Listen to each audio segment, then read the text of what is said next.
You serious? This is How to Kill an Hour. Hello, my name is Marcus Bronzy. There's plenty of ways to kill some time out there. Right now, you're going to kill some time with us. Before we crack on with today's show, if you want to join the tribe, the How to Kill an Hour family, find out exactly how we're killing time, get exclusive discount codes and competitions. You can enter those a little bit early if you join this mailing list as well. Just head to howtokillanhour.com/news. That's howtokillanhour.com/news. Now, on today's show, I am joined by two fucking legends. Oi, oi. Please introduce yourselves. Oi, oi. I won't go that far. All right, two very stand-up guys. Two respectable human beings. I still wouldn't go that far. Okay. We're guys. Just a couple of guys. Two organic masses have joined us on today's show. Hi. Hey. Can we welcome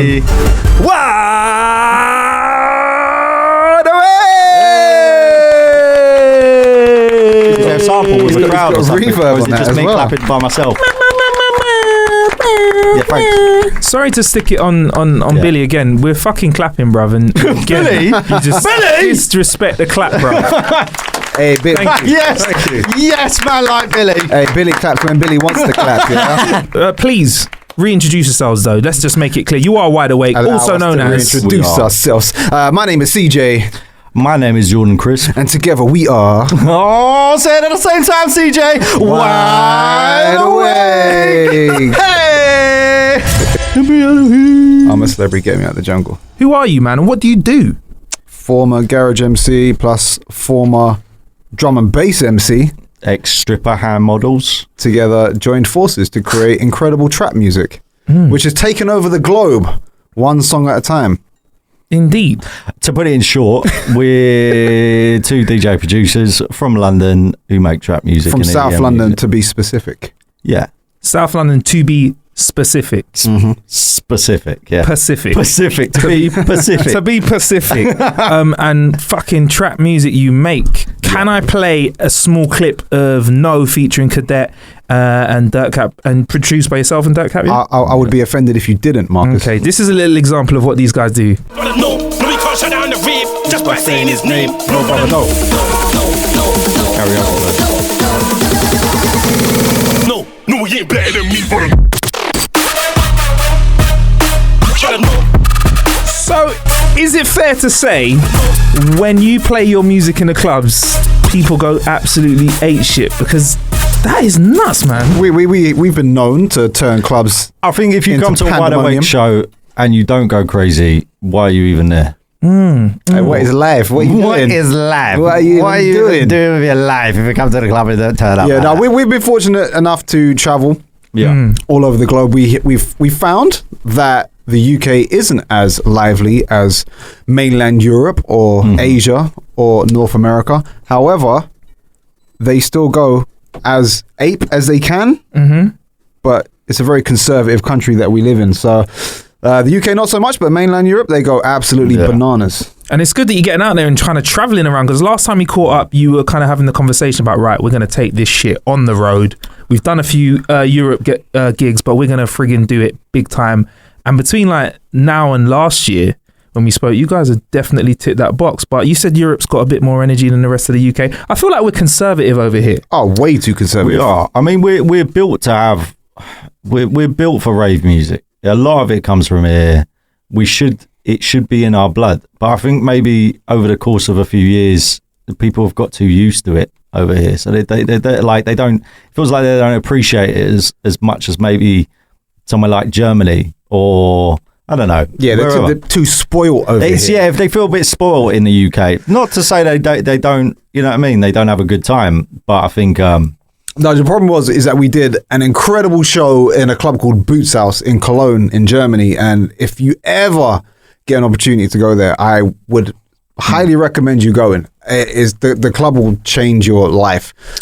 So we went there and we DJ'd, and they mosh pit for fun. And when we say mosh pit, like they take it seriously. You know how like, people in clubs over here, they've got their dance moves, or they've got like a couple of years ago it was all about the shuffle. Like that was a very strategic thing people used to do in the club. Glad that's gone now. Yeah. So They don't do that over there. They mosh professionally. That's what they and do. they'll turn up. It will look like a riot. They'll turn up in balaclavas, ski masks, bandanas. They'll have them round their necks as well. They won't put them on, and then they'll clear the pit. Like they clear the space, then they put their bandanas on. That's so fucking organised. And there's always one person who stays in the middle of the pit who like does backflips or like. We call them the pit gymnast. The pit gymnast. So there's one person in the middle of the pit, and they're basically the target, and then everyone clears the pit, and they go absolutely bananas. But it's very disciplined and very controlled. So if someone falls over in the pit,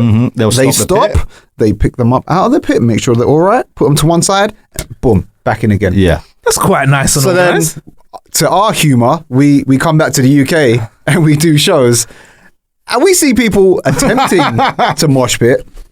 It's very tame. It's very tame in comparison. It's very, very tame. So I think the message probably more there dangerous is, as well. Really? What? Oh, because there's not the picking up people off the floor and there's no organisation. Do you know what I mean? So what we're saying is to make a good mosh pit, we need some sort of structure. There does. On the outside, you're going to look at it and say that this is anarchy. Okay. However, if you are in the pit, you are in control of the pit. So the key is organised chaos. Absolutely. That's the key. Yeah. And respect. So like the problem is over here that we found as well, Marcus, Billy, you guys have been to clubs over the years, right? All it takes is for someone to step on your shoe and it's instant murder on the dance floor and not in a good way. A man will stab you with a screwdriver. Yeah. However, over there, you can step on someone's shoes, it's fine. Like there's no issues. Like it's an accident, we keep it moving. Yeah, it's fine. You throw someone over in the mosh pit, it's fine. Accident. You get your leg dirty. Collateral damage. It's all right. All right, well, I want to come and see you guys in Europe then. If I like to listen and want to come and see you in Europe, where can I find out where you are going to be? Where's the easiest way of me finding that out? Well, funny you say that, Marcus. You can visit our website. WiDEAWAKE.com. There is a homepage that will link you to all of our socials and our dates are up there also. Like I'm sorry for scaring you the other day about your website as well. Like I messaged CJ at stupid o'clock in the morning because I wake up at a stupid time. And I just went on your website to have a look and it weren't working. The website was down. So I messaged CJ like a good citizen. I was like, CJ, your website's not working, bruv. Just letting you know. And then you did message me back. You did come across in a bit of a panic. I was concerned. I was touched by your concern, Marcus. I was concerned. And CJ was like, nah, the site's working fine. And I looked at my phone, I fucking typed it in wrong, the website wrong. But just so you know, I've got you, bruv. I appreciate that. I have got you. You got merch as well, ain't you? We got eyes on the street. Oh, we should have brought some merch, man. We should have brought some. Damn it. What kind of merch are you merching with at the moment? So we have the exclusive Le Box tees. You get a good 2 washes out of them. Okay. Yeah. So that's quite long. It's a Giljan t-shirt. Okay. We're available in black and white. No, they're not. What? Noir. Oh, sorry. Noir and blanc. Can you stay in character? Yeah, sorry, mate. It's Le Box. Yeah, it's Le Box, which isn't even French, by the way. P.S. But Le Box, right? Lee Box. Lee Box. Yeah. Noir, blanc, available now. Yeah, je suis blanc and je suis noir. Okay. Au revoir. Bonjour. Yeah. So 15 quid. 15 quid? That's not bad, actually. Or 15. I was going to try and convert to euros. 16 euro, something like that. To be fair, the pound is in a very bad state at the moment, so it probably is. Is that €5, isn't it? Yeah. So but yeah, man, merching, and you got tunes out there. I know how you got together, but listener might not. Like, how did you guys meet up, man? It's quite an interesting story. Is it interesting? Tinder.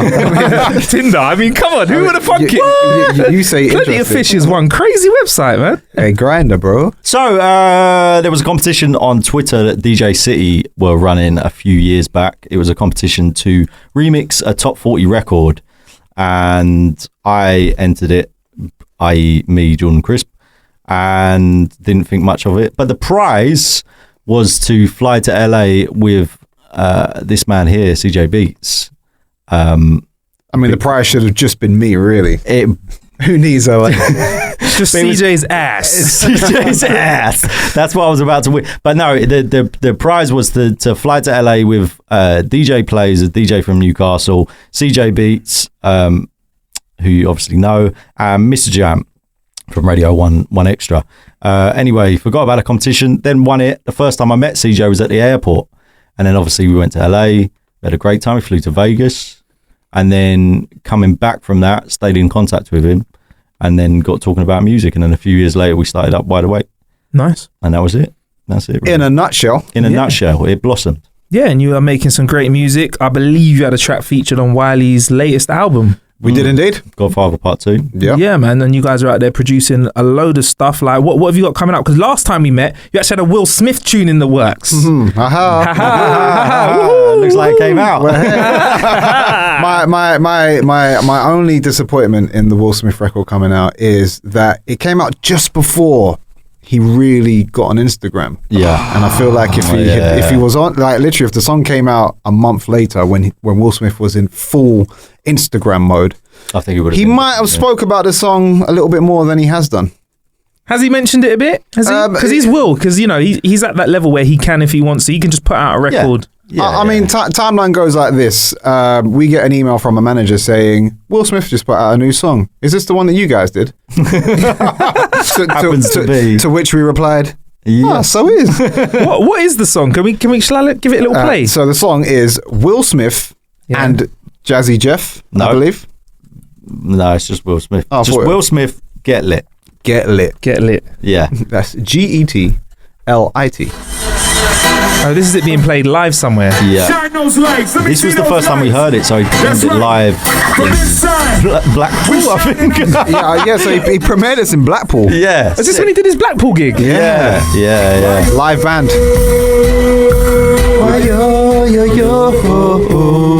With cuts and scratches. So this song was actually written by Exo Man. Yeah. Who is another artist from South London. Okay. 7 foot tall, you can't miss him. So Exo wrote this, and then Will said, so the story goes like this. We made the song 3 years ago. Yeah, it was just an instrumental one. It was initially going to be for one of our EPs, and so we had the song sitting there. It was featuring EXO at that time. Right. Anyway, you're going to squeeze this in before the drop. So Exo Man got in contact with Will Smith's management, who wanted to manage him. He played them some songs. He heard this song and was like, I want it. Fire. I forgot that he raps on the drop too. So you just never know what's going to happen. Yeah. It's not the first song I put Will Smith on, but he definitely adds his own thing to it. Well, I mean, this was always the conversation that myself and Jordan had, which was, Will Smith wants to make music. All right, cool. We should make some Will Smith music. It would have been great if we'd had the opportunity to actually produce for Will Smith. No, with him. With him, yeah, is a better way. Then I think it would have been a slightly different outcome. Because you guys are quite flexible, like in terms of your sound. Like you make trap, that's what you like to do. But I feel like you can lend your hand to anything. Like again, like on Wiley's album, I wouldn't say that you made the trappiest trap crazy song. No. Shout out to producer KA1 on the buttons with us too. Yeah, I mean, we like music and we love the UK and we love everything that's happening in the UK. So we're influenced by like 1,000,001 different things. To be fair, if you go on our hard drive, you will find anything from house to hip hop to country. I mean, not that any of it will see the light of day. A lot of it won't, but or a lot of it will see the light of day, but you won't know it's us. But I mean, the bottom line is elusive production. You know, no, but yeah, produced by Marcus Bronzy. Ghost production. But you know what? It comes down to the fact that we're both producers, and if WiDEAWAKE wasn't a thing, we'd continue to work outside of it anyway. And I think being able to do our WiDEAWAKE stuff, which is obviously trap and EDM, and then also being able to produce for other people it's nice. It breaks it up a little bit so that it's not constantly trap and EDM for us. Yeah, I mean, a typical day in the life would be, right, we know what we're doing, so we'll go into the studio with a specific focus. But there are certain days, a Pacific focus. But there are certain days where you just turn the computer on and start banging buttons, and you know, whatever happens. That's a fun day, though, isn't it? And then like you just get lit and getting creative and get lit as well. Sounds like a day in the How to Kill an Office hour. How to Kill an Hour office. Yeah. Hey man, bang buttons with shotguns and chairs. I can't wait to get into that in a little bit, man. So WiDEAWAKE's music. You're sticking with us the rest of the show, right? You're not just pissing off now after you've plugged yourselves. No, we've done that, isn't it? WeWideAwake.com. LeBox t-shirts available right now. That's right. In noir and blanche. No, with Captain Cadet available right now. Available in euro and pound. Okay, and yen as well, maybe? Yen. Are we distributing outside of Europe? Worldwide, baby. Oh, worldwide. Although the shipping fee might be a little bit expensive. Shipping costs may May vary. Your item may not be delivered, but you will be charged. So, actually, quickly before we move on, what are your future plans like? What have you got in the pipeline? Where do you want to be? Because last year you said you wanted to be doing more traveling, more gigging, and you've done it. Easy. You said you might have a tune out with Will Smith. Haha, you've done it. So, like, what's forthcoming? So we've got a couple of things coming up. I couldn't give you specific dates because because are you trying to make us illiterate? Yes, I'm trying to fuck with you. I am, because you'll leave here and be like, Pacifically. I could give you Pacific. It's same when someone says like ask or arcs. It's like, can I have a double espresso? But yeah, usually our manager is here on the side to just go, oh, it's this date and this date, but she's not here, so I can't remember anything. Actually, what we can tell you is that we're currently working on an EP. An extended player, which you may be able to help us out with a slight conundrum that we have. Oh yeah, that's which true. is what to name an EP. How would you describe a body of work by WiDEAWAKE, Marcus? I'd like that. Can I ask you what the kind of music is going to be first? I'll tell you. All right. No. I'll give you. It's. You just heard that Will Smith record, yeah? Yeah. Ha woohoo. So the only way to describe the EP that's coming is obviously it's going to be fire, number one, but we're kind of approaching a new territory, which is cry rave music. So it's music that makes you want to rave and cry at the same time. Do you know what I mean? Like it's so instead of a mosh pit, cry pit. Mm-hmm. Yeah, you get in that pit and you just cry. So, and then you come out and you like shake it off like, oh, that was so good. Weight off my shoulders. Or you just hug someone. Yeah. Hug pit? Hug pit could be good. Cry pit? No, you prefer cry pit. You want to go? No, you're looking at me like, no, that's too far, Marcus. I'm just saying that's what happens when you come to one of our. Yeah, no, you know what it's like calling it rave cry or cry pit is too literal. No, that's just to describe the feeling. You want something that kind of encompasses that. Yeah, but it's a bit more vague. So it's the sort of music that you go Sorry to put you on the spot here, Marcus. It's emotional. So you want to cry, but at the same time, it's hard. So you want to rave. It's emotive. It's energetic. And energetic. But it gets you right in the feels. In the chest. I'd say oxymoron, but there's a rapper that's already done an album called Oxymoron. So well, it sounds like a drum and bass title as well. Anything slightly scientific sounds drum and bass. Happy, sad. I mean, you can stew on that for a Smile minute. Cry. Smile cry. It's all right. We don't expect it right now. But I've got it now. Smile Cry. 10 minutes. Because I want my fucking 5%. That's like Smile Cry. Smile Cry. Smile Cry. Producer Billy looks like he's got some ideas. I was thinking. Yeah? Go. I haven't got nothing at the moment, but I was thinking. Yeah, you fucking had us on the edges of our seats, Billy. I was thinking. Then I'll tell you soon. I'll just call it one. What? Number one. Another thing that we need to consider is we never exactly picked the best name for searching online. So when you type WiDEAWAKE onto Google, obviously the first thing that comes up is a young Katy Perry. So we were hoping to find something that would be easily searchable. Okay, Google. Okay, right. Because I mean, what is it? There's a word for that, right? I think we should call the EP Unique. WiDEAWAKE Katy Perry. What was your last EP called? The last EP. Hard as Nails. Yeah, we've only done one EP. Yeah. That was about 2 years ago. Hard as Nails. Hard as Nails. So what about something that's soft? So you got Hard as Nails. Soft as butter. WiDEAWAKE's Church of Rave. Hey! Billy with a good. Billy! Billy's that you? I forget. You've got that's Church of Rave. I feel Billy needs a bit of reverb on his voice. All right, sorry, Billy. Can you drop that, please?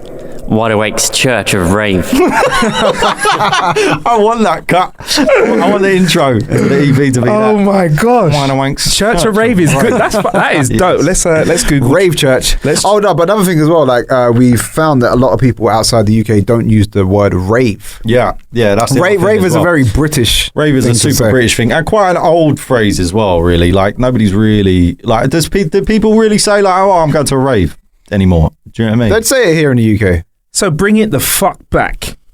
Bring it back. And I've just Googled Church of Rave, and the first thing that came up was, hello and welcome to the Church of Rave, a religious organisation dedicated to offering sacraments and molecules in the service of bliss and spiritual ecstasy.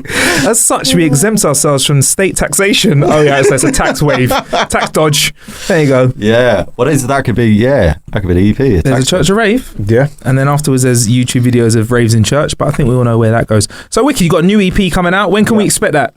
We're currently working on it, so Potentially October. I don't know. The next two things that we've got coming up, we've got a collaboration with a producer, a very talented producer from Copenhagen called Snavs. Mm-hmm. That's coming next month. June the 1st. June the 1st, that's it. There we go. We've got dates. Released on Spinning Records. And then after that, we have another collaboration with another set of producers from New York called yeah. Member. I'm excited about this one. Which is it's a nice little tasty record. Yeah, if you were watching Tiesto's set during his Ultra 2018 performance, you might have heard this little drop snippet. amongst many other drops in his set.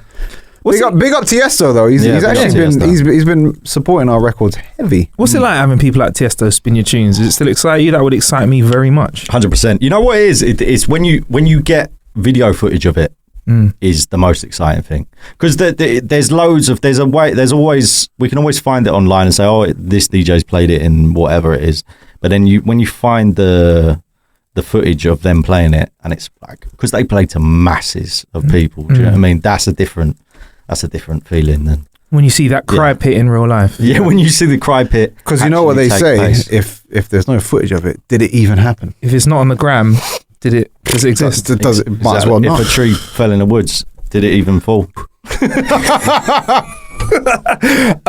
Okay, cool. Before we move on to how you've been killing some time, because I believe you have been killing some time. Well, I know because I was in the room. Last time we spoke on the Marcus Meets podcast, we spoke about our love for calamari. We call it the calamari quest. I have experienced calamari in different parts of Europe. Stand out to me was some Barcelonan Spanish. Catalonian. Hey, some Barcelona. Specifically some was a unknown. Specifically was a Barcelonian, I yeah. had to ask the waiter in Barcelona. I said Pacifically, yeah. Can I have some of that calamari? But I had some good calamari in Barcelona. I believe my Catalan was on point as well. But where have you been having Well, some you're calamari? near the sea in Barcelona, so I would Exactly. expect it to be of level. It was a little leggy. I like the little legs one, the ones that look like little octopi. I concur. Fair new words. I like it. Shakespeare, baby. He could do it. I fucking make my own words. Right. What about you, calamari wise? Calamari quest. Where have you wise. had some good calamari? When was the last time I had some really good calamari? Because last time we caught up, you were holding some feelings because Jordan recommended some good calamari or some good fish, and it wasn't. No, good fish. I he- recommended octopus. No, Ah, he right. recommended the octopi. Well, the octopi. octopi of the family of octopedids. Octopedids. Yeah. And unfortunately, the restaurant let me down, and we were in Greece as well. What a letdown! That's terrible. What man. a letdown! But since then, I just feel Les Miserables. Can't be bothered because now I've tasted better calamari than octopus, and So are you a fan of the pussy or the calamari then? Which is the octopus or the calamari? a fan of both. Yeah. You know, I'd say if we were talking about octopedians, Yeah. depends on the day, really, doesn't it? Okay. But yeah, the last I'd say bit. calamari is more readily available. Yeah, the last bit of calamari that I really enjoyed was on one of the journeys back when we supported Steve Aoki on his UK tour. Yes. Across the UK colony tour. That was really fun earlier on this year. What town did we stop in? Oh, I don't know. Because right? we were coming back from Manchester, I believe. Yeah, I think we were driving back from Manchester and we had to stop off somewhere in some kind of village. It was a really How's it quaint called? village. Beautiful. It was about an hour away from Manchester on our way back down to London. So somewhere off the M1. Was it I like can't near remember. Chester or something like that? But anyway, we walked into this restaurant where everyone was like dressed to the nines, and we had just come off stage. So we walked up in sweaty t-shirts and trainers. we were looking great. However, yeah, the calamari they ordered there was That was good. like You a know good, what? a As good well? solid I- 8.5 I out had of a 10. solid pasta dish in there as well, like a salmon pasta dish, and yeah. Thanks for letting us know that it was Marcus good is food. currently I'm trying Googling. to find this place. I want to recommend it. You're like, yeah, it was great, but you'll never find it. Yeah. You'll never find it. Yeah, man. it was. It was decent. It was very decent. Cool. If you just tuned in, welcome to How to Kill an Hour, the Calamari podcast. Right, so we always kick off the show by introducing our guests, and then we talk about our killer bit, which is a section of the show where we talk about how we've been killing some time. Sometimes it's an app, sometimes it's a device, sometimes it's something that you wear, or it's a computer game. We got you to play a couple of games before you got in here and recorded the podcast today. First things first, you had a little hands-on with the Nintendo Labo. We covered that in great depth in the last episode, and we have got a brand new explainer video showing you how to put it all together, which you can check via a link in the show description. How was your experiences of the Nintendo Labo Toy-Con 2 Robot Pack? How was it for you, CJ? It was it was confusing. I couldn't quite get the correlation between moving my legs and my arms versus what was actually happening on the screen. I'm a novice when it comes down to games, and all that considered, I think I did all right. You did number 2 on the scoreboard. There's been a few people that have played. no one remembers number 2, but we were on the board at the very least. WiDEAWAKE is dominating the top spots on that board. Is that right, Jordan? Well, yeah. I mean, hi. I'm Jordan. I am number 1 on the scoreboard at the moment. Just to let everyone know, my experience with the Nintendo Labo, I think it's good. It's definitely built for kids. I don't think it's built for heavy set adults, because I feel like, don't get me wrong, you can have fun as an adult playing it, but I think I feel like it's perfect father-son bonding time. Make the thing together, maybe even paint it. Paint it your favorite. Yeah, that's it. You painted your favorite color, you put it together. Dad swears throughout the whole process, and then you build it, and then you play it for a few days, and then it ends up in the cupboard in a few months. That's what I genuinely think Labo will become. But fun for those. I think I don't know. I think what they have to do now is, once you've set up the pack, then they start expanding the games. But if the games are only for on, like, with the cartridges, can you download the games at all? You can download Nintendo games, but I think with the Labo, you buy the software that comes in the box. So the cartridge that I put in the console comes with a big stack of cardboard that you build stuff with. And it's good that you should say that, actually, because there are, listen, I'm not getting paid for this. There's actually like more stuff you can do in the Discover section. So I showed you like one thing that you can do with the kit. Yeah. But there's other things you can do, like there's repairing it, there's customizing it, there's having different modes of it. So there is a bit of extension, but I get what you're saying. Like it could be something, if you've got a short attention span, that you might play on once, whack in the cupboard. Potentially. I mean, that was the Wii for me. Like, after a little bit, it was like, yeah, it was fun. You had a couple of friends around, you played that for a little while, and then, like, everyone's got a dusty Wii in the closet. If you don't have a dusty Wii, are you even a gamer? Do you know what I mean? If you haven't got a dusty Wii, Hey, if you ain't got a dusty Wii, have you even lived? But yeah, that's what I find with Nintendo stuff. But I like the console. I like the Switch console. I think that's a great idea. I like the fact that you can take it away and have it on the road and play with it on the road and then bring it back to the house. And I like that element of it. I get, providing they bring out good games for it over time, because that's where I think Nintendo have always fallen down. Is they start off, they've got their Marios and their big brands and their, that sort of thing, and then once that's over, once the hype of the Mario hype is over, the carts have gone and whatever, then you're left with just a console that does X, Y, and Z that's when you need the proper games that then keep the console going. That's a good point, because Do you know we've what I been really excited about Zelda, Mario Kart, Super Mario Odyssey, but what next? Yeah, what comes after that? Because I've always felt that as soon as they've released all of those ones, that's it. I think you guys are being a bit harsh on Nintendo here. Aren't they the granddaddies of this gaming world? I think they are the kooky uncle that does what the fuck they want. Like they're the kooky uncle. Like they go, like, you go to a funeral, everyone's wearing like, dark suits, and then the uncle that will turn up like wearing yellow or something like that, like or a really funky bow tie. Like, hey guys, uncle, it's a funeral. Yeah, no man, but you know what? He lived his life like it's golden. So am I. Like, do you know what I mean? So I think, sometimes it goes wrong. Like the Wii U. Yeah, that was a bit and then but the Switch, man, it's doing really well. But you're right, CJ. Though it's just after these big titles drop. I mean, they create an icon in Mario. What more do you want, eh? Luigi, a bit more Luigi. Yeah. But yeah, all right. So you had to go on the Do you Switch. know what I've been enjoying though? I don't know if you guys check out Dorkly on YouTube. Yeah. He does parodies of like 8-bit games and that. That's right. They've got a nice little theme with the relationship between Bowser and Princess Peach and Mario and Luigi, and it's What sort of shit's fun. going on? It's just an interesting. Expand. Explain yourself. Expand. Well, No, check out Dorkly. Yeah. And then check out WiDEAWAKE on YouTube. that's right. .com/. Not that there's any Awake with correlation. wide. All right, cool. So you had to go on a Labo. We whopped. Last man kicking. Last Man Kicking is a Wow. game that we whopped in to the laptop and got it on a big screen and got you playing it.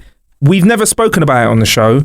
Please explain what the frig Last Man Kicking is. All right, I'll set it up for you. So it's based in an office block. I would say it's more of a Google or a Facebook office block because it contains a basketball court with because that's the sort of place. If that's the only place you'd find a basketball court in an office, right? Basketball court with football with goals. giant footballs, right? So you've got a giant football.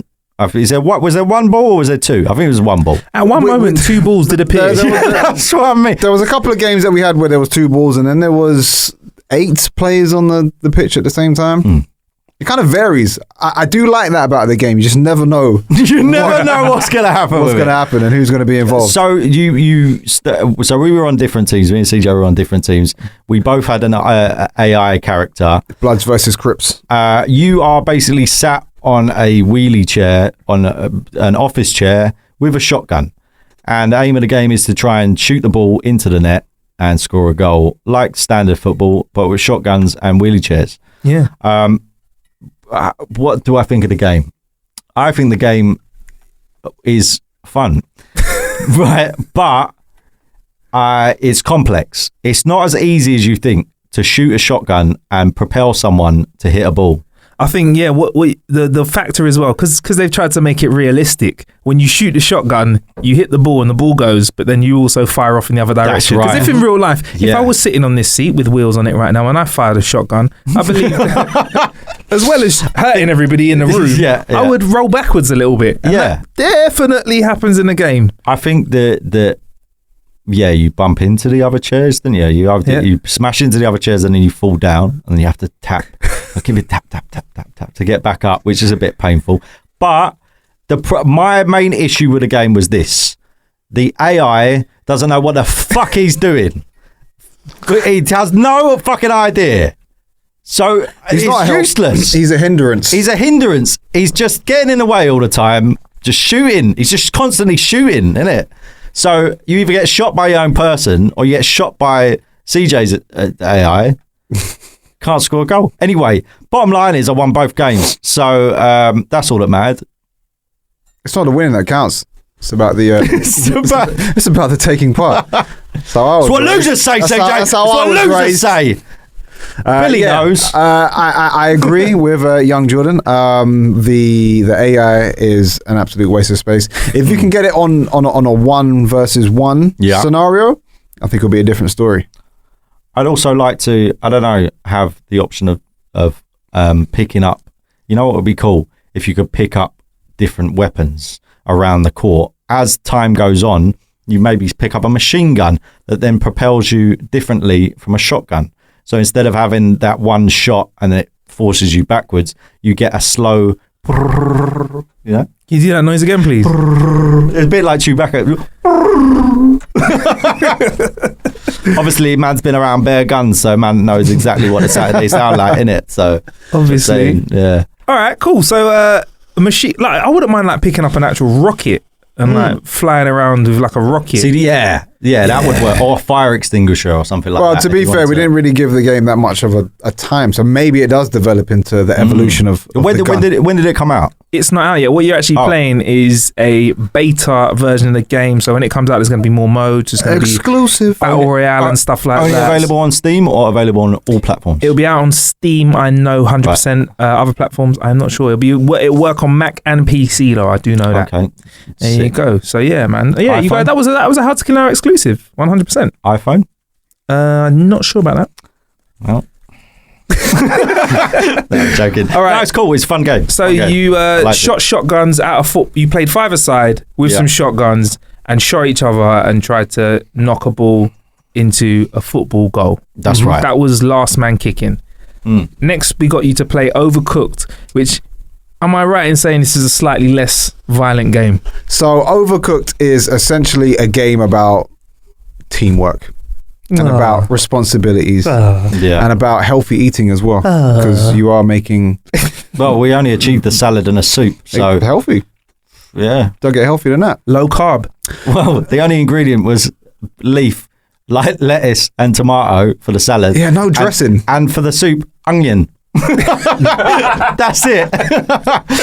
So, you know, semi-healthy. So the aim of the game is to work with your partner to feed this beast, which we miserably failed at. So we were transported back in time to the year 1933, where we were taught the mystic ways of cooking, where we then had to be transported into a restaurant and cook onion soup and serve it and then clean up the dishes and then repeat. Yeah. So, yeah. It's basically what you don't want to do in life is, but they put that into a game. They've gone, here you go. Here's some tasks, some like menial tasks. Complete them repetitively until you finished. Do you know what? You were actually cool with it until you had to wash dishes. When that happened, I was he fine. like, no, they want me to do dishes. No, fuck this. But because you know the problem, because you walk into the restaurant and you know the manager hires you and he's like, right, I want you guys to cook onion soup. Cool. Whilst you're actually cooking the onion soup, he's then like, oh, by the way, can you serve that? And you're like, oh, for fuck's sake, all right, cool. So then you serve it. Oh, by the way, can you go and collect the dishes and wash them as well? It's like, listen, if you told me this on the front desk, then I might have. You know what's quite deep as well, right? That I just thought about it now, right? So we were serving onion soup, right? But our sensei was an onion. That is very true. Do you know what I mean? I just thought about it now and I thought, we've just been killing his brothers and sisters and he's been watching. He's a maniac. But he's an onion with a moustache, though. Does that make him different? Maybe the onions with moustaches don't like the non-moustached onions and he wants to wipe them out. And he sent you back in time to do mass genocide on this breed of onion. He also reminds me a little bit of the guy from Crash Bandicoot. Was he an onion as well? Was he an onion? I don't know. Do you know what I mean? No. In my memory, I feel like there was an onion in Crash Bandicoot. Only you could make this so deep. I did not know it was going to go there. Woo! That always lightens the mood, doesn't it? So yeah, to the creators of Overcooked, explain yourself. Explain yourself. What kind of message are you teaching young gamers? That they can kill onions? That they can speak to onions and eat them at the same time? Jesus. You know what's interesting though is that somebody always ends up kind of becoming the head chef, and Jordan was like, I'll be sous chef, yeah, but I did notice you were dropping like quite a few commands out there. You usually that bossy in the kitchen, or is this like an insight into your production process? Is he always like more trap drums, more trap drums? To be fair, in the real world, like Jordan would outcook me in any restaurant. So the honest truth about my cooking life is that I don't like cooking only because I'm such a fan of food, right? Yeah. My expectations are so high that whenever I have attempted to make dishes in the past, they have never reached my expectation. Or as I'm cooking it, I'm like, this is gonna. Oh, if I add that and I add that, this is gonna taste a certain way, and then I eat it and it tastes like trash. So I've purposely avoided doing that. It's a very good excuse. It's a very good excuse. I'm such a fan. I just let my mum do it, innit? Yeah. So what it is, Mum, is I'm such a fan of your cooking. No. All right, honestly, like, listen, Mumsy's cooking, yeah. No one's ever gonna beat that. Maybe I have been spoiled to a certain degree because whenever I do turn up at my mum's house, there is food, and I'm allowed to eat it. So I'll take that option all day. Cool. And you're going to get what you like as well. I'll get what I'm given and I'll get what I like. So are you the better cook then, Jordan? Yes. I'm just going to put it out there. But let me explain it like this. But I think CJ's got it in him. But they're like he explained it. Is there's a form of like he would reach for the delivery quicker than he would reach for the I don't think anyone's ever. You may have experienced this before, right? Is that you decide you're going to cook something. So you're like, all right, cool. Let me go online, get a recipe. You go to the supermarket. You spend X amount of money on getting all this stuff. And then you put X amount of time in actually putting it together. And then you wait for it to get ready. And then if you're cooking for someone else, obviously you've got to present it. So then you put it down on the table and all that time, money, energy, and effort you've put into this, you take a bite out of it and you're like, I'm not so sure about this. But then the person sitting opposite you who you've cooked for, they're trying to be polite when you know this isn't what it's supposed to be. But I think that's what a chef who has presented a bad meal would say. But if you present a good meal, then they should be going, this is tasty. And you would be going, this is tasty. I don't possess the ability to do that. So I step back. You lot would benefit from something like HelloFresh. Again, not being paid. Not an ad. It's like one of those companies where they send you the ingredients and a recipe, but it's all you get everything you need, and all you have to do is put it together and cook it. It still sounds like I could mess that up.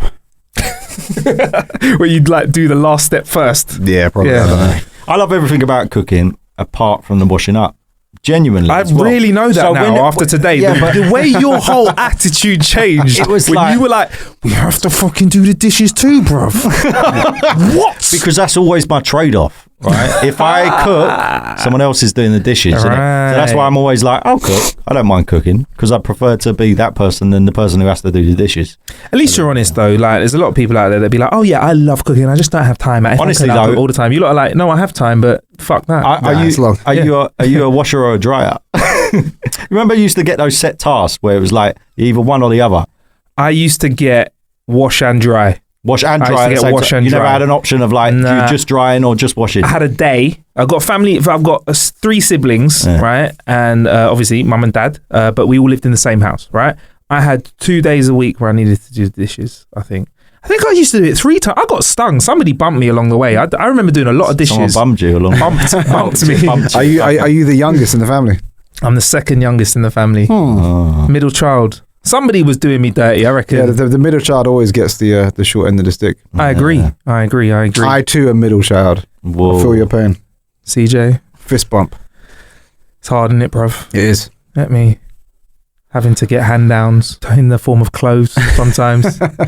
Your mum and dad trying to convince you that you'll grow into it. Yeah, for sure. I told you, clear listen, 7-year age difference. I would describe my childhood in one word, 2 words. Get what you've got. Get you given. That's it. 1 word, 2 words, 6 words. I describe 1 word. Get what you get when you're given. And there's an old saying. That's not 1 word. Fool me twice. Yeah. Fool me twice. Then shame on fool me. You can't get fooled again.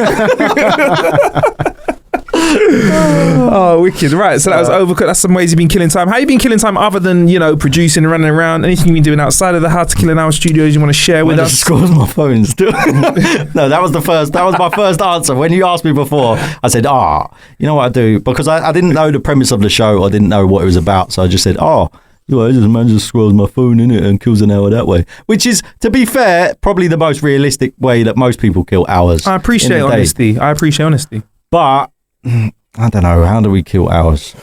I've gone back to watching Breaking Bad again. What round you on now? This is my second time round. Second time round. I'm on season 4. It's heating up between Gus and the cartel. Jesse and Walter.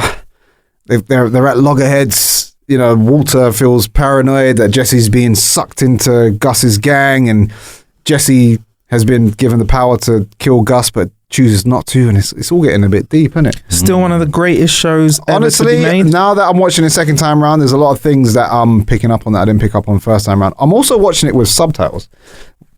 Okay. Just because I feel like reading what they're saying, I'm able to digest more of the story. So I'm gonna go on a limb here and say, yeah, I think it might be the best TV show ever. Speaking of Breaking Bad, we also killed an hour by going to a Breaking Bad themed bar in East London. Which one was this? Do tell. So this is a bar called ABQ, and it is based somewhere in Hackney. This is somewhere you should definitely go. I would advise, though, don't drink before going there. Right, I mean, my first experience in walking in was that I'm just going to show Marcus a picture of myself and Jordan in the infamous Breaking Bad lab suits. Okay, you guys definitely look like you are ready to create some meth. We're cooking something in there. Looking very methodical. So are they made out of plastic? These ones? The rubber. Okay. They feel like movie quality. Kinky. Yeah. So the aim of the ABQ bar in East London is to go in there and essentially cook your own cocktails, which is fine. So we got in there, and as we arrived, we were presented with these yellow jumpsuit overalls, a la Breaking Bad. And had you already completed some prinking before you got in there? Yeah, so you'd already had a few. We had done that. What had you consumed? Well, before that. Oh, red stripe. Red stripes. We went to Junkyard Golf did adult mini golf, which my mate when I first suggested the idea, he said, don't you have to go off the motorway to go to a mini golf? I said, no, they now exist in the centre of London, which is crazy, right? But yeah, we went there. We also had some traditional East End pie and mash, which I'd never had before. Yeah, I don't think I'm going to have it again. I love it. I've been brought up on it, right? But it was the best. It was the most authentic pie and mash shop you could possibly get. So the experience was great. There's a place in Hackney. It's still got the sawdust on the floors for when they used to eat the eels and spit the bones on the floors. I was wondering whether if you ate eels now and spat the bone on the floor, whether that would still be acceptable, or whether we go like, what are you doing? Why are you spitting on the floor? Only one way to find out. Only one way to find. We're heading back. So, and then after that, the bloke also who ran it, what did he say? So he had a super hot chili vinegar that he wanted to serve us, and he went, "I've got this sauce, lads. But it's a little bit lively, so don't fuck up your dinners." Like, so I loved it. Yeah, it was cool. The only way I could describe the mash is like the mash you would have like back in school. Smash. Oh, I love that shit. I love school dinners, it's man. Great. It takes you back to that era. Yeah. It's like smash and a parsley type esque sauce that's pretty flavorless. Okay, and so that one won't fuck up your dinner. That one won't. Nah. That's Breaking Bad. So anyway, we ended up there, and then they give you a load of tasks. Yeah, no, sorry. When I got there, he gave me the yellow jumpsuit and had a massive hole by the crotch, right?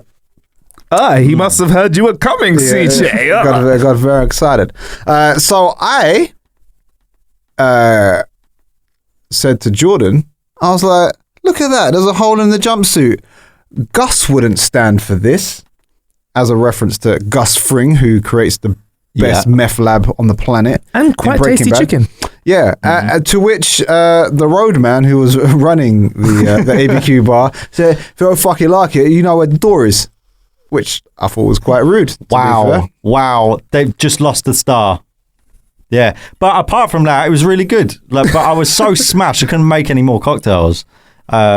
So yeah, that was, and they at one point came up to us and said, Listen, lads, I think you're all fucked. You don't need any more, because we were trying to order more cocktails, and he's like, you don't need any more, guys. Like, all right, genuinely, but it was said with such sincerity that we all, it was like we all were like, oh yeah, maybe what? We try. All right. Oh, fun. Is it like unlimited drinks when you get in unlimited cocktails? No, it's not unlimited drinks, You get but free cocktails or something like that, but they're quite big. They give you a menu, and on the menu you can pick like a series of recipes that you can cook. So we obviously picked the one that was gonna get us trashed the quickest, to which it did really. But then the problem is like they bring out dry ice, and they bring out like what's the canister that gives you the laughing gas, but the nitrous. Is it nitrous oxide?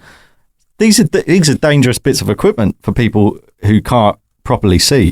Do you know what I mean? So that was dangerous. But you survived. We survived. We're here. I've got no fingers, but I'm here.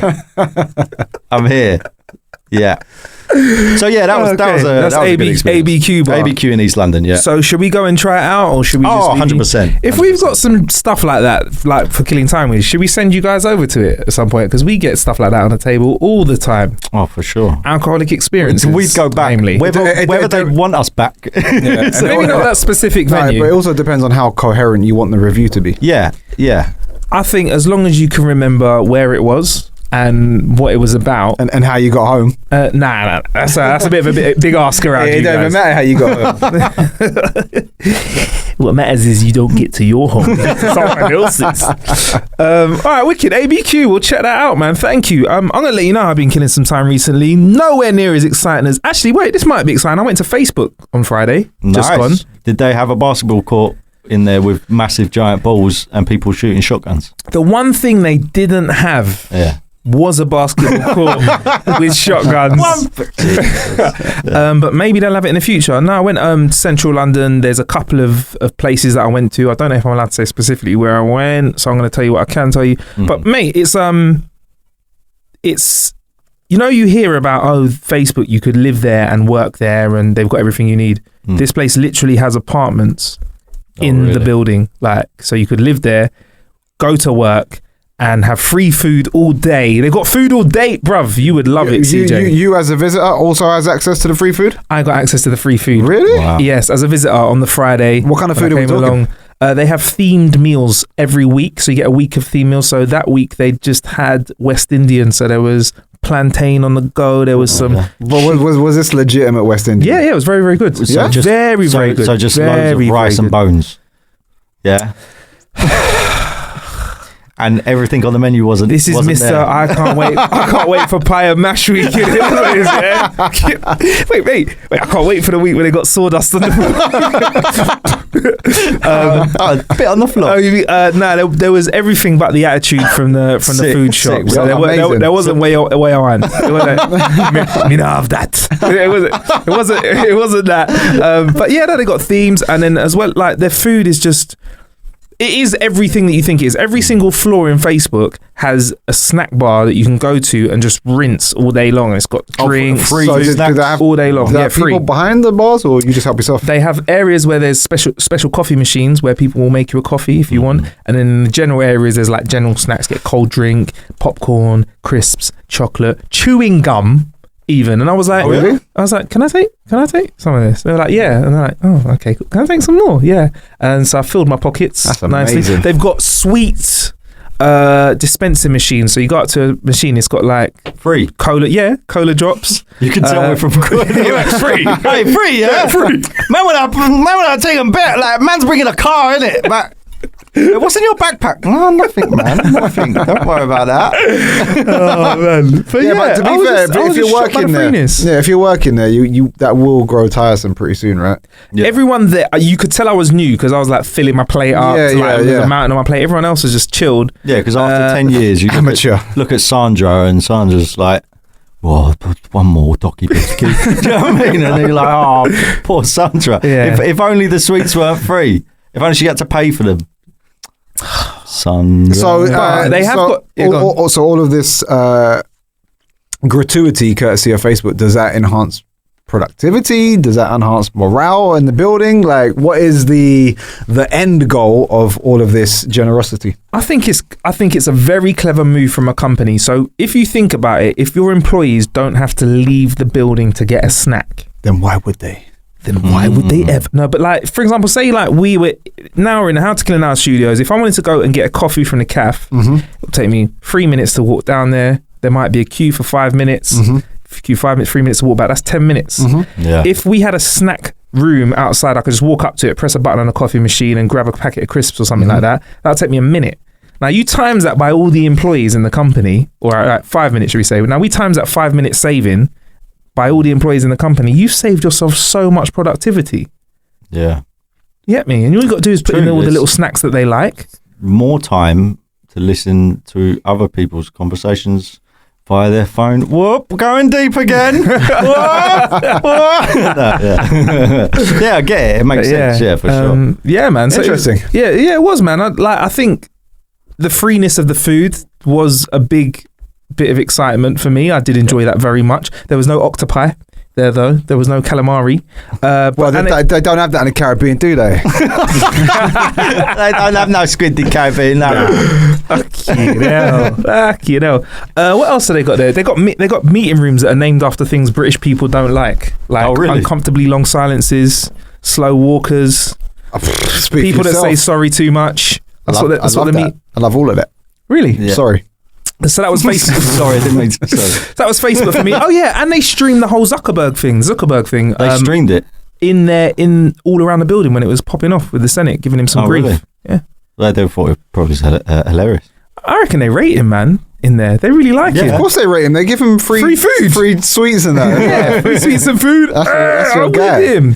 So that's how I've been killing some time. What was the nature of your business there, Marcus? I was what were you doing there? I was a friend that was being invited around the building and shown the hospitality that they have. Did you also see how they manipulated political views? I've got to be honest. Bringing it back deep again. CJ with the deepness. Didn't ask that question. It's the one thing that you don't want to ask when you're in a building. I feel like your time there was wasted there, Marcus. You could have really established a really political view on I things. should have just said that to everyone. Excuse me, how do you feel about manipulation of political... Okay, right. Yeah. Do you walk in a Labour and then walk out a Conservative? Is that what it is? Question is, what I would like to know, in the Facebook building, who verifies people? Hey, yeah. Yeah. Trying to get verified out here. Man's trying to get You guys not got your blue Man's ticket? trying to get No. my blue tick out here. That is well overdue, man. Do you know what? More so On for the both platforms. The problem is, again, we picked the worst name for searching on Google. So it would just be nice if there was a little bit of distinction. Would you ever change your names to WiDEAWAKE? I know that's what you use as your hashtag and stuff like that, because that might help your SEO. No. No? Why not? I refuse. It's just a little bit of wee in your name. That's what I mean. A little bit of wee doesn't harm a anyone. dusty wee A little in bit their wee in the cupboard. cupboard. All right? And that is that. A little bit of wee never hurt anyone, though. Just saying. That would help you. Yeah. Especially if you're stung by a... No, we thought jellyfish. about it, but we do this. We love our name really. It's as much trouble as it causes us. We love it really. Okay, You fair know. enough. And Katy Perry. And Katy Perry, we love Katy Perry more. I mean, you never know. If you did a tune with Katy Perry, that would fuck up the whole of Google. Oh, People would mate. be Googling all over the place. completely It'll be annihilation. We'd have to cook salads for... But not do Monsters. the dishes. Right, another way I've been killing time is surfing the internet. I like to waste my time surfing the internet. I found an advert.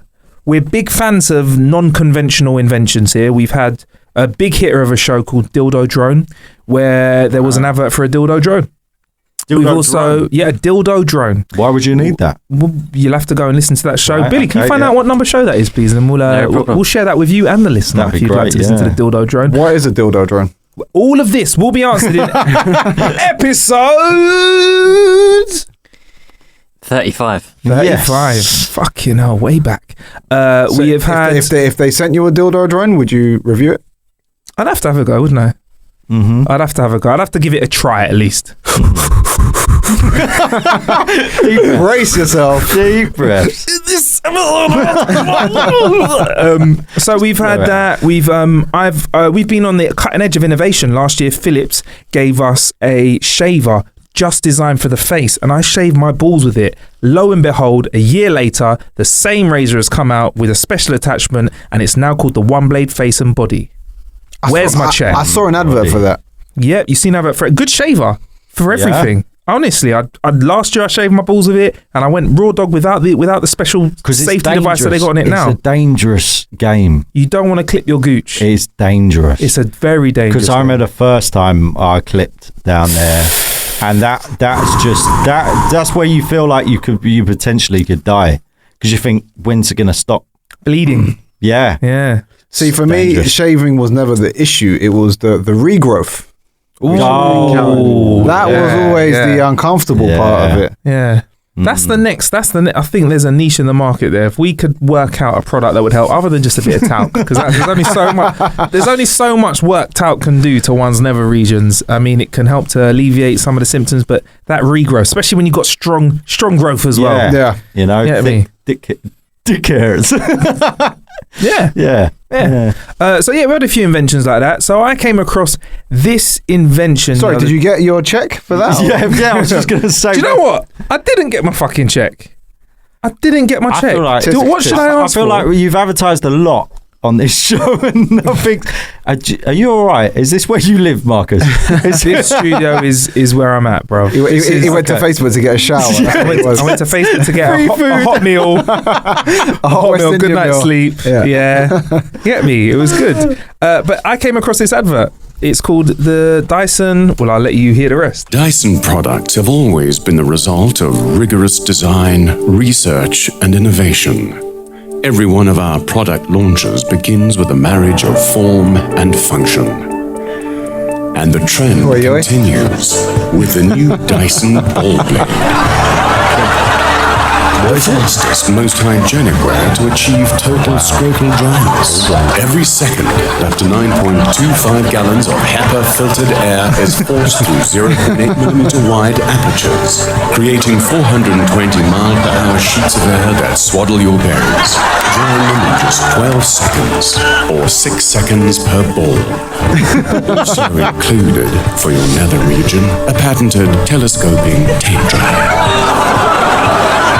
The Dyson ball blade, because every package should be handled with care. So that was the Dyson ball blade. The Dyson ball blade. I saw that. Hey, does it come with the model? Because he was looking kind of scrumptious there. He was looking rather fine still. I just thought I'd put it to you. Is there anything out there that's missing from the market in terms of male care? Because you guys are on the road, you're out there traveling. Is there anything that's missing out here? Because now Dyson have got the ball blade. So on these summery months that are forthcoming in the UK, should we have hot weather, and you know talc ain't gonna do the job of drying, you might want to get on that ball blade and dry your balls first.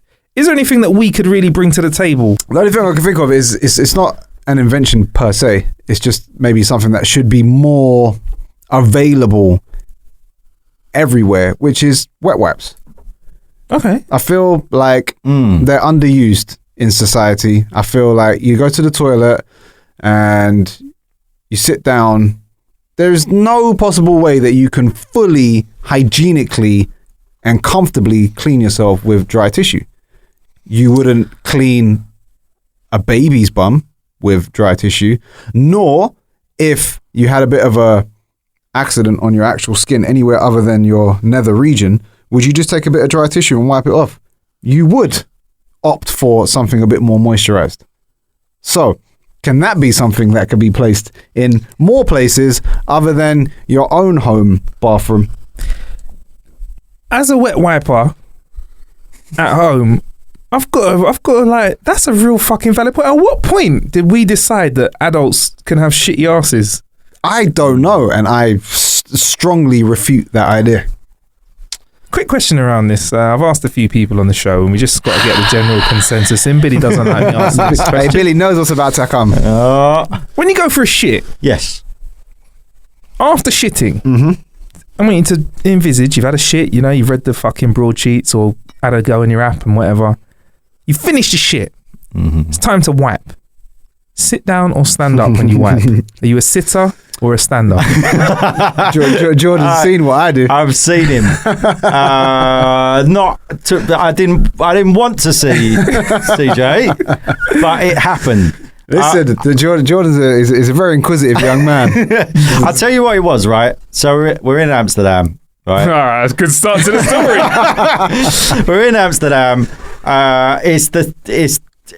We're having a night out. We're having a whale of a time. So the first night, it went a bit downhill for CJ. He collapsed after being in a place Smoking some of the finest hash. and he knocked himself out. Right. So What? You fell and hit your head, or you just were? He fell off the smallest curb. Here is the situation, right? In Amsterdam, there are two things that you'll notice, right? Is that the curbs on the street are very tiny, that maybe half an inch off the actual road, and they have the tiniest steps I've ever seen on the planet. Have you ever walked down the steps in Amsterdam or walked up? I believe I have. They're very tiny, very narrow. Anyway, So yeah, after a long day of smoking, which I'm not a smoker, so that affected me anyway. Yeah. Tripped over the half-inch curb on the road, and the only way I can describe it is if you imagine, you know, the scene in Family Guy with the two old men fighting, right? And he falls off the step at the end, right? That's how it looked. Pervert Herbert versus the Nazi. Herbert versus the Nazi guy, and he falls off the step. Anyway, he fell off the step. He's hit his head so hard that he knocked himself out. Anyway, everyone's panicking, but oh no, he's going to die, whatever. He comes to, it's like he's in a Disney movie. Anyway, that was the first night. How long was he out for? Because I don't know. I mean, every now and again. Was it half a spliff? Was it a whole spliff? I mean, Jordan was quite high at this moment. Everyone panicked. It was not a good state to But be I in, tell you to what, be though, fair. coming to, it was like the best feeling in the world. I just felt like my whole body reset. and I He was just looked like he came up to the sound of a whole new world playing Did you in his get head. unhigh? Did you come around sober? I definitely sobered up, but I just felt great. It was like the best feeling I've ever had in my Not life. that we advise people to knock themselves out and then wake up from it. Anyway, that was the first night. And then second night, I was with my mate Ben, and we're in a club. Suddenly CJ's missing. We're like, oh no. He's gone off again, like, oh, this is it. He's going to kill himself, right? So we thought, right, we're searching around the club. We went to one toilet. CJ's not in there, right? Went to another toilets, right? CJ, Right. Here, let me explain this, right? I went to the toilet. So I'm in the toilet, and I'm not an advocate for doing a shit in the club. It's like the worst place that you could ever think of doing it. to go. But when nature calls, your body's got to do what it's got to do. When you gotta go, sir. So I'm in the toilet. So back to your original question: do you sit down or do you stand up? I personally stand up. Right? I do a back wipe. I do a front wipe while standing up. A front wipe. This is weird, isn't Please, how do we negotiate the front wipe? I mean, I can demonstrate for you right now. like, all right, I'll explain what I see. I don't know what. So, All right, CJ's so if you standing are, up. So if you are, He's stood. in the toilet. So He's facing the microphone. You stand. You stand up from the toilet. stood up from the stand toilet. away, you have a little crouch. You wipe from the back. Wipe from the back. And then you wipe from the front. So do you wipe back to front or front to back? A bit of both. I'm thorough with the wipe. A little scratch. Avoiding all ball contact. Anyway, so I could hear Jordan and Ben outside the toilet. CJ, where are you? We can't find you. What I said, or what I thought I said, was, I'm in the toilet. Give me a minute. What They I never heard that. Was right like that, right? So we're thinking, fuck, he's passed out again, but this time he's in the fucking toilet, right? So Ben's like, well, we're gonna have to break him out. Like, we have to fucking break him out. Anyway, luckily, the toilet doors, well, not luckily really, but the toilet doors were the ones that you could twist with a coin. Ben got out a coin, twisted it open, right? Euro, yeah. Twisted it open. I was like, Jordan, go open it. We're like, oh, I don't want to. He could be lying there and oh no. Anyway, open the fucking door. CJ is not facing me, right? But his arse is facing me, right? Mid wipe, swiping up. Right, obviously on the wipe up, and turns with his, so he's got his trousers down by his fucking ankles, swiping up, and turns to me and says, In my head, I'm saying, what are you doing? and I'm like, I can't unsee this. This is horrible. Yeah, and that was how I found out how CJ wiped. Yeah. Oh shit, CJ. Yeah. So Shit, CJ. So Jordan can attest to how thorough I am with the wipe. Very thorough. Did you stick around for very long? Or did that door close? No, the door came quickly closed. Okay. Oh man, but we can both. Ben will vouch for this as well. You can't unsee that. That is an image that will never leave your head. Bonding, innit? It's bonded, you know, like you're close in a way that you wouldn't have been before. Yeah. So Jordan, how do you? I also stand, but what I don't do is face the fucking door with my arse. I face away because then you've got the shield and you're ready to fight. It's more. But how many times has someone opened the door whilst you've been wiping? Some of them toilets, mate, dodgy. But that's what I've learned from experience from me opening your door. Always to be wary of someone. You can always open my door. Yeah. So yeah. Do you do the balls white front thing? Because this is a new thing CJ's brought to the table. I've just found that out today. All right. I mean, listen. Take this gem away from you. Take this gem away with you today, right?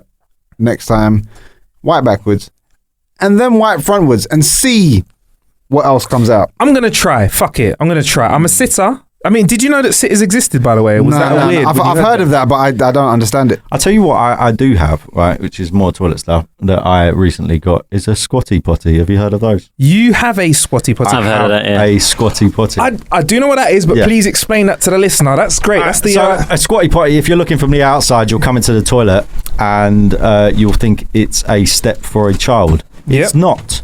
It is a little plastic step that an adult would sit on the toilet and you put your legs up onto it and it heightens the level of your knee so that you are basically squatting. So it looks like you're squatting on a toilet. Essentially brings you back into the frame you were supposed to. And that's how we're meant to shit. That's how we're meant to poo. Yeah. So, but after many days trialing, what I found with it is two things. The hard shits became no more. Very easy. Mm-hmm. Very fluid. Mm-hmm. Secondly, you can't stay on that toilet for very long. It feels like your insides are going to come out. Really? It's angled at such a position that there's a lot of gravity pushing down. And plus, the angle that you sit on parts them bum cheeks, I'll tell you that. So you're not only... you don't just... no longer have to push. You actually have to stop your insides from falling out. I would say there's the one flaw that I found with it is the way that you're sitting, because you've got quite an open front part, the smell comes and slaps you in the face. Or it depends on what you've been eating. So usually you would kind of like, you'd shield that off, right, with your legs, right? But now your legs are parted and they're high, so you've got a big gap for air. So as soon as you shit, that smell just comes up and just slaps you around the face. So that's something to get used to. But the shit is quicker. But the shit is quicker, you're out of there quicker, you know? And your arsehole thanks you. So you're saying, your arsehole says thanks? All the time, yeah. Now all we need is some wet wipes, a Squatty Potty each, and then we're all good to go. Golden. Speaking of good to go, we have had one heck of a mighty show here today at How to Kill an Hour. Before we leave you, don't forget to sign up to howtokillanhour.com/news. We will keep you in the loop for everything we are doing How to Kill an Hour wise. That's exclusive discount codes, giveaways, and extra content. My name is Marcus Bronzy. My name is CJ. My name's Jordan Crisp. And together we are WiDEAWAKE!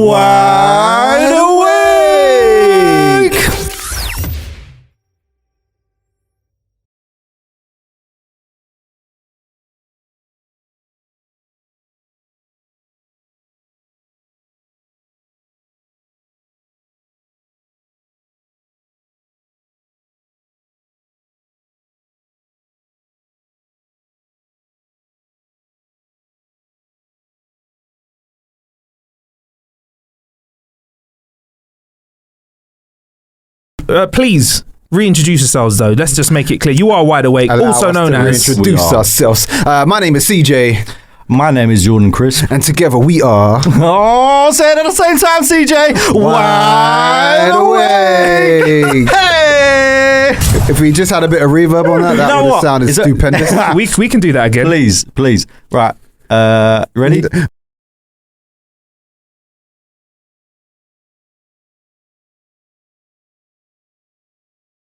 Oh, say it at the same time, CJ. Wide awake. Hey. I'm a celebrity. Get me out of the jungle. Who are you, man? And what do you do? Former garage MC plus former drum and bass MC. Ex-stripper hand models. Together joined forces to create incredible trap music, which has taken over the globe, one song at a time. Indeed. To put it in short, we're two DJ producers from London who make trap music. From and South EDM London, music. to be specific. Yeah. South London, to be specific. Specific, yeah. Pacific. To be Pacific. To be Pacific. And fucking trap music you make. Can I play a small clip of No featuring Cadet and Dirtcap and produced by yourself and Dirtcap? Yeah? I would be offended if you didn't, Marcus. Okay, this is a little example of what these guys do.